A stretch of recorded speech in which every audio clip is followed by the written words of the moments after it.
안녕하세요. 로드스터입니다. 오늘은 어떤 소식을 전해드릴까요? 간만에 제가 신차 소식을 전해드리고자 합니다. 코나 EV가 풀체인지가 돼서 나온다는 소식은 아마 많이 들어보셨을 거예요. 며칠 전부터 이제 뉴스나 매스컴에서 많이 나왔으니까요. 원래는 제가 이것을 언급하지 않으려고 했는데 왜 그러냐면 다른 유튜버분들이, 유명 유튜버분들도 그렇고 코나 EV가 풀체인지 돼서 나온다는 소식을 이미 전해드렸기 때문에 이 부분에 대해서는 제가 언급을 안 하려고 했어요. 하지만 제가 알고 있는 동생이 갑자기 연락이 와서 코나 EV에 대해서 좀 언급해 줄 수 없느냐 이렇게 얘기를 해서 한번 해볼까 라고 생각을 하고 있는 와중에 저와 친분이 있는 영업사원하고 대화를 하게 되었는데요. 그분께서 오늘 좋은 소스를 하나 주셨습니다. 그것은 제가 중간에 언급해 드릴 테니까요. 굉장히 중요한 소스입니다. 끝까지 시청해 주시기 바라고요. 그럼 오늘도 출발해 보겠습니다.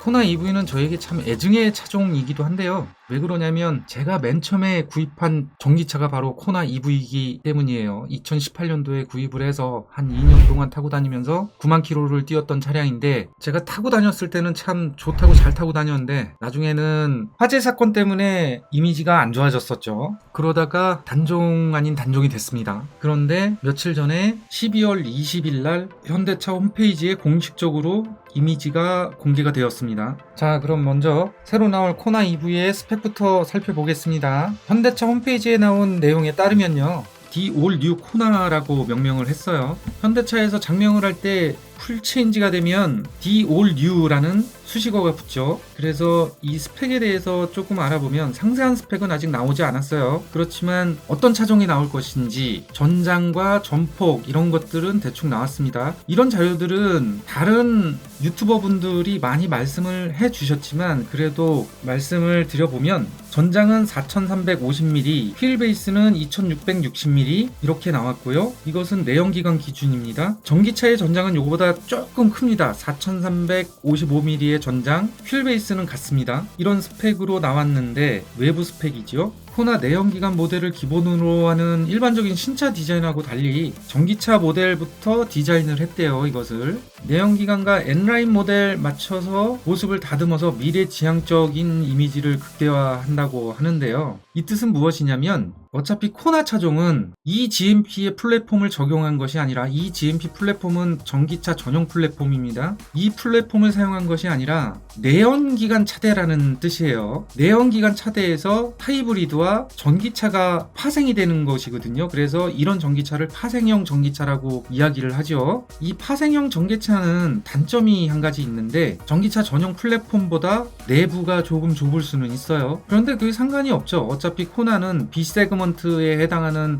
그런 차급이고 내부 공간이 어차피 B세그먼트에 맞게 나와 있는 차기 때문에 굳이 eGMP 플랫폼을 쓰지 않아도 되는 거예요. 게다가 기존에 나온 eGMP 플랫폼은 아이오닉 5의 최초에 적용이 되었고 아이오닉 5의 내부 공간은 상당히 넓습니다. 근데 그것을 코나 EV에 맞춰서 개발을 하려면 그에 따른 비용이 또 들어가기 때문에 기존에 나왔던 코나 EV의 차대를 변형해서 만든 것으로 보여집니다. 다음으로는 상세 스펙이 아직 공개가 안 돼 있는데요. 이것에 대해서 제가 조금 언급을 해드리고자 해요. 어차피 앞서 말씀드렸듯이 코나 EV는 B세그먼트에 해당하는 스펙이고 그렇다 그러면 당시에 같은 시대에 나왔던 니로 EV와 그렇게 차이가 안 날 것으로 저는 예상을 합니다. 지금부터 말씀드리는 것은 제 개인적인 의견이고 정확하게 밝혀진 바는 없습니다만 제가 또 코나 EV를 운전해 본 적이 있고 그것에 대해서 조사를 많이 해본 적이 있기 때문에 그것을 바탕으로 예상해서 말씀을 드려볼게요. 먼저 제 예상으로는 기아차의 니로 EV의 스펙하고 많이 차이가 나지는 않을 것 같습니다. 니로 EV의 스펙을 보시게 되면 모터 출력은 150kW이고요. 배터리 용량은 64.8kWh입니다. 배터리 용량 같은 경우에는 여기서 더 키울 수가 없을 것 같아요. 많이 키워봤자 여기서 한 66이나 64 요 정도를 예상을 하고요. 모터 출력 역시 150이나 160 요 사이로 나올 것이고 토크도 요거보다 살짝, 그러니까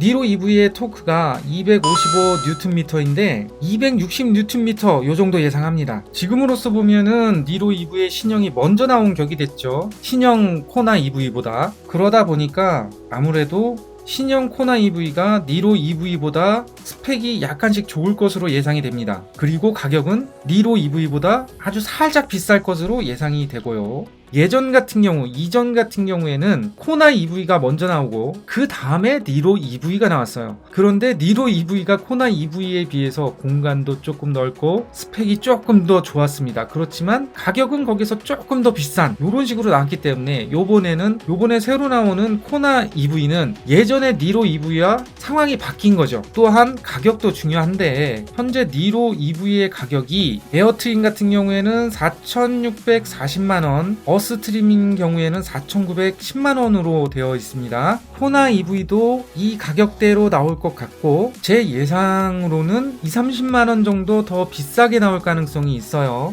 그렇다 그러면 개인이 실제적으로 부담해야 되는 가격은 내년에 나오기 때문에 올해 보조금을 받는 것이 아니라 내년 보조금을 생각하셔야 돼요. 올해 전기차 보조금은 900만원부터 시작해서 많이 받는 곳은 1,650만원까지 받는 곳이 있었어요. 그런데 내년에는 이 보조금이 줄어들게 됩니다. 보조금은 지방자치단체의 보조금과 국고 보조금 이것을 합쳐서 같이 받는 형태로 되어 있습니다. 내년에 보조금은 얼마냐? 내년에 전기차 보조금은 거의 확정이 돼 있습니다. 기본 500만원 이것은 국고 보조금을 말하고요. 국고 보조금과 100만원의 혜택이 또 있어요. 그래서 국고 보조금은 600이라고 생각하시면 됩니다. 나머지는 지자체에서 산정하는 금액인데 올해를 예를 들어보면 서울특별시가 200만원, 경기도가 300에서 500만원, 인천광역시가 360만원 해갖고 제일 많이 받는 곳은 1100도 있었는데 기본적으로 경기도 쪽에 인원이 많으니까 300이 기본이라고 보시면 됩니다. 지자체에서 주는 보조금은 여러분들이 사시는 곳에서 나오는 보조금이에요. 이거하고 국고 보조금을 합쳐서 내가 받을 수 있는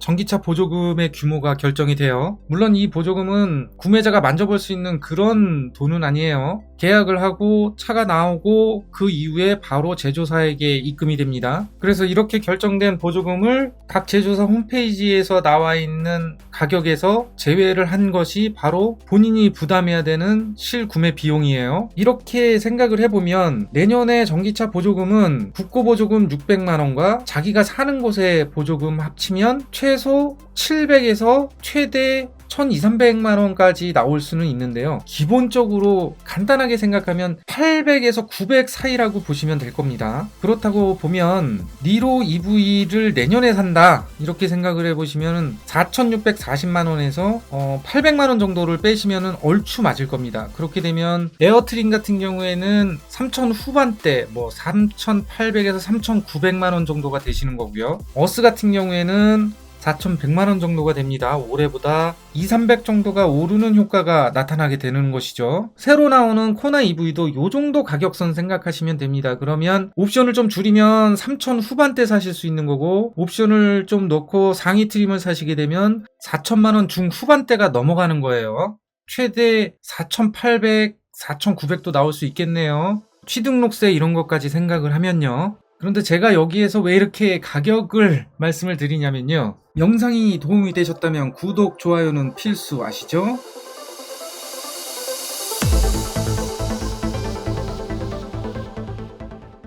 오늘 제가 아는 카마스터 분에게 연락이 왔습니다. 드디어도 아니죠. 이미 공개하고 나서 얼마 되지도 않았는데 이미 사전 계약이 들어갔다고 합니다. 이 정보에 대해서는 아직 모르고 계시는 분들도 계실 수 있는데요. 사전계약 방식은 최근에 신형 그랜저가 얼마 전에 출시가 됐죠. 그 사전계약 방식을 따른다고 합니다. 이 방식이 뭐냐면 먼저 가상의 코드를 받아놓고 그 가상의 코드로 계약을 진행시킵니다. 이때 필요한 것은 다른 게 필요 없어요. 그냥 단돈 10만원만 카마스터에게 입금해주면 됩니다. 여기에서 색깔이라든지 기종이라든지 옵션이라든지 이런 걸 선택을 못해요. 그리고 나서 1월달에 출시가 된다 그랬으니까 그때 기종과 옵션을 선택합니다. 이것이 바로 본계약이라고 하는 것이고요. 이렇게 해서 가계약과 본계약 이렇게 두 가지로 나눠서 진행이 됩니다. 이렇다는 것은 내연기관, 하이브리드, 전기차 모두 지금 사전 계약을 해서 1월 달에 결정을 하고 그 다음에 순서가 매겨지는데, 왜 이번 사전 계약이 중요하냐면 차량을 받는 순서를 결정하는 데 있어서 이번 사전 계약의 순서를 반영을 한다고 합니다. 그래서 중요한 거예요. 하지만 전기차는 조금 상황이 다르죠. 코나 EV 전기차와 관련해서 언제 계약해서 언제 받느냐, 이것을 또 말씀을 드릴게요. 사전 계약은 제가 이미 들어갔다고 말씀을 드렸어요. 그런데 출시가 전기차 같은 경우에는 1월이 지나야지만 본 계약이 들어갈 것 같습니다. 지금 실시하는 사전 계약은 무조건 계약을 해 놓으셔야 되는 거고요. 이유는 바로 보조금 문제 때문입니다. 우리나라의 보조금은 1월 말, 2월 초순, 2월 중순 요때 결정이 되는데 계약을 해봤자 소용이 없는 거죠. 차가 나와야 보조금을 받는 건데 보조금이 결정이 되지 않았는데 차가 덜컥 나와버리면 프로세서가 꼬여버리는 거죠. 이렇기 때문에 보조금이 결정이 되고 그 이후에 계약이 되는 것이 순서입니다. 여태까지 전기차의 계약은 그런 프로세서를 따랐고요. 그렇기 때문에 코나 EV의 전기차는 내년 2월 이후 2월 중 요렇게 본 계약을 하지 않을까 하는 제 개인적인 예상입니다. 사전 계약에 대해서 말도 많고 탈도 많은데요. 저 역시 예전 코나 EV를 계약을 했을 당시에 차량을 보지도 않은 상태에서 계약을 하고 이랬기 때문에 이것에 대한 안 좋은 점이 좀 있어요. 시승도 못 해보고 디자인을 이미지로만 보고 결정을 해야 되는 것인데, 소비자들 입장에서는 이런 것이 그렇게 좋은 것만은 아닙니다. 현대 쪽에서도 온라인 계약을 한다는 얘기가 조금씩 나오고 있어요. 이미 일부 차종에서는 적용이 돼 있고요. 그런데 지금 새로 나올 신형 코나 EV는 아직 그게 적용이 안 될 것 같습니다. 아쉽게도. 그래서 새로 나올 신형 코나 EV에 대해서 관심이 있으시다면 이 영상이 크리스마스나 아니면 크리스마스 이브 때 올라갈 것 같은데, 공휴일에는 계약을 못 하잖아요. 그래도 자기가 알던 카마스터한테 연락을 해서 나 이 차종에 관심이 있다, 내가 이 차종에 관심이 있다, 월요일 날 되면 바로 계약을 해달라 라고 언급을 해주시는 게 좋습니다. 그러므로 이 영상을 보자마자 알고 있던 카마스터가 있으면 바로 연락해서 사전 계약 진행하시면 되고요. 물론 공휴일에 전화하는 거 이거 예의 아닙니다. 친한 카마스터한테만 그렇게 하셔야 돼요. 아니면 월요일 날 사전 계약을 진행하시거나 이렇게 해주시면 될 것 같고요. 저 현대차 차팔이 아닙니다.